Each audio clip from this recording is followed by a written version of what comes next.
Cette semaine, je vous invite au bal. Un lieu discret et étonnant, dédié à l'image document, caché dans une petite ruelle à quelques pas de la place de Clichy. Ancien lieu de fête, il abrite désormais un charmant petit café, et surtout un espace aussi chic que minimaliste, qui met à l'honneur les photographes les plus notables de notre temps. Jusqu'au 18 septembre, c'est une américaine malheureusement encore trop méconnue en France qui y est à l'honneur. Votre cavalière du jour se prénomme Judith Joy Ross, et elle vous emmène valser bien au-delà des clichés.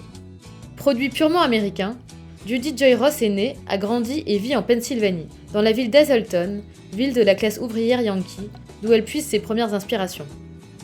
Son truc à elle, capturer en noir et blanc le visage d'inconnus, des inconnus dont elle tente de percer les secrets à travers son objectif.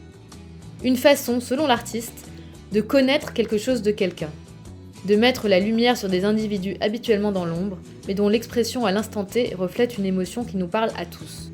L'insouciance, la jeunesse, mais aussi la guerre et ses répercussions sont des thèmes récurrents de l'œuvre de Judith Joy Ross.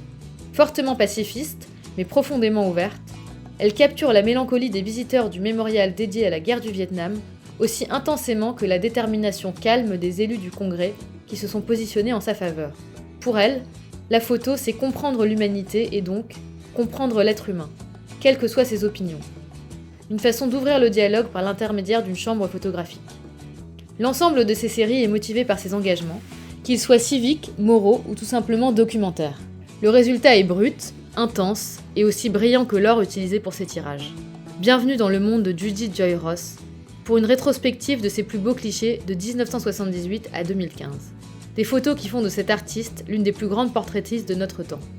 Une œuvre aussi intime qu'universelle que je vous invite à aller découvrir au bal jusqu'au 18 septembre prochain.